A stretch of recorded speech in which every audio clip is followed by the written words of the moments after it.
Ken Loach, c'est le cinéaste politique par excellence, pour ne pas dire militant, tant dans ses prises de position publiques, marquées à l'extrême gauche, que dans son cinéma de combat.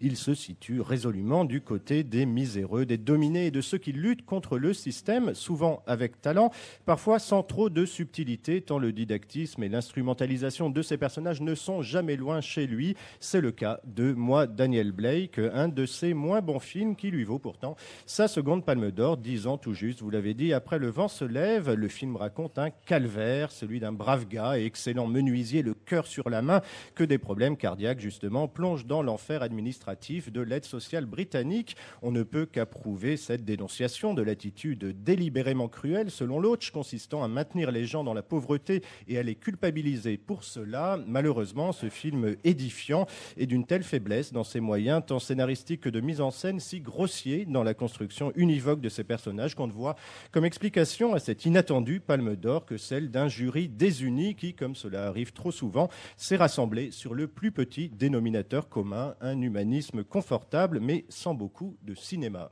Et on l'a entendu, vous êtes assez critique vis-à-vis de cette Palme d'Or et vous n'êtes pas le seul, Antoine Guillaume. Et oui, avec raison. Contrairement à l'an dernier, la compétition cannoise était de très bonne qualité et la plupart des observateurs restent pantois devant l'aveuglement du jury qui l'a conduit à ignorer quasiment tout ce qu'il y avait de mieux s'il voulait primer l'esprit de résistance face à l'ultralibéralisme, mais aussi l'invention cinématographique. Il aurait pu le faire avec les excellents Tony Erdmann de l'allemande Maren Ade ou Aquarius du brésilien Kleber Mendonça Filho, des films réjouissants mais sans doute trop subtils, des dynamitages, des logiques du marché. Il y avait aussi le poétique Pas de côté de Jim Jarmusch, Patterson, et le jubilatoire et très subversif Elle de Paul Verhoeven.